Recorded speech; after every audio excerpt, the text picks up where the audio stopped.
সম্মানিত দর্শক, আসসালামু আলাইকুম। মাশাআল্লাহ, দেখেন আমার এই যে ফ্রি পালং শাক, যেটা আমরা কোনো রকম বিচি ছাড়া আমরা যেটা পালং শাক করছি, মাশাআল্লাহ কত বড় বড় হয়েছে। এগুলি কিন্তু বড় হয়েছে ভাই, পাখিতে এই পাতাগুলো খেয়ে ফেলে। দেখ আলহামদুলিল্লাহ। কিন্তু আমি আমার এখন আপনাদের কাছে আমার এইটাই প্রশ্ন, যে আমরা যদি ফ্রিতে পালং শাক এত বড় বড় খেতে পারি, তাহলে আমরা বিচি লাগালে এত ছোট।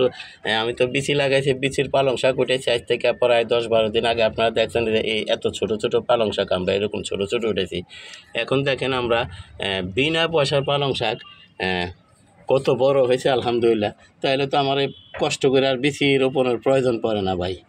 বিচি রোপণ করে যাতে এত বড় করতে পারি না। আর ফ্রিটা আপনার কত বড় হয়েছে, এইখানে দেখেন পাতাগুলো আপনার এই যে শুকিয়ে গেছে। এই যে দেখেন অনেকগুলো পাতা। আসলে তো আমি এগুলি করছি ভাই শাক খাওয়ার জন্য না, এটা আমি করছিলাম ভাই এখান থেকে আমরা বিচি কালেকশন করব, সেই জন্য করছি। তো আলহামদুলিল্লাহ আমি দেখেন এই ফ্রিতে পালং শাক কত বড় হলো। যারা আমার ভিডিওটা দেখেন নাই, কষ্ট করে আমার চ্যানেলটা ঘুরে একটু চ্যানেলটা দেখে আসেন। আলহামদুলিল্লাহ আপনাদের উপকার হবে। আমি এই পালং শাকগুলো শুধু আমরা যে খাওয়ার জন্য পালং শাক আনছিলাম, সেখান থেকে যে ডাটা অবশিষ্ট অংশগুলো যেগুলো আমরা ফেলে দেবো, মানে গোড়াগুলা, এই গোড়াগুলো আমরা এখানে 5-6টা রোপণ করছিলাম। তো দেখেন আলহামদুলিল্লাহ আলহামদুলিল্লাহ। তো ফ্রিতে পালং শাক এত বড়, তাহলে তো আর আমার কেনার কোনো প্রয়োজন পড়ে না। তো আশা করি বিষয়টা বুঝতে পারছেন। এই ভিডিওটা দেওয়ার উদ্দেশ্য হয়তো অনেকে ফেকভাবে, আমি যখন রোপণ করছিলাম তখনও কিন্তু দেখাইছিলাম, আর এগুলি রোপণ করছি এগুলির ভিডিও দেখা নাই।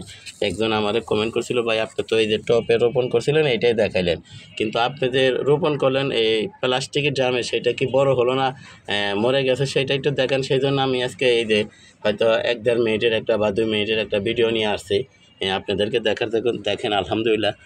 আসলে আমরা যখন বিচির থেকে করব, তাও কিন্তু এত বড় হয় না, পালং শাক এত বড় হয় না। আর এই ফ্রিতে পালং শাক এত বড় হয়েছে। তো যদি আপনারা কমেন্ট করে আমার কাছে কমেন্ট করেন, তাহলে আমি আবার নতুন করে রোপণ করে আপনাদেরকে দেখাবো ইনশাল্লাহ। তো দয়া করে আমার চ্যানেলটা সাবস্ক্রাইব করেন এবং বেল আইকনটা বাজায় দেন, আমি যাতে এই ধরনের ভিডিওগুলো ছাড়ার সাথে সাথে আপনাদের হাতে পৌঁছায় যায়, আপনারাও দেখতে পারেন, শিখতে পারেন, জানতে পারেন। আর ভাই মাশাআল্লাহ অনেক নরম, লাড়া দিলে ভেঙে পড়ে, এত টকটকা নরম, মানে টাটকা পিওর। আলহামদুলিল্লাহ আলহামদুলিল্লাহ। ফ্রিতে পালং শাক কত বড়। যাক আলহামদুলিল্লাহ আলহামদুলিল্লাহ আলহামদুলিল্লাহ। সবাইকে ধন্যবাদ জানিয়ে আজকের মতো এখানে রাখি। আসসালামু আলাইকুম ওয়া রাহমাতুল্লাহি ওয়া বারাকাতুহু।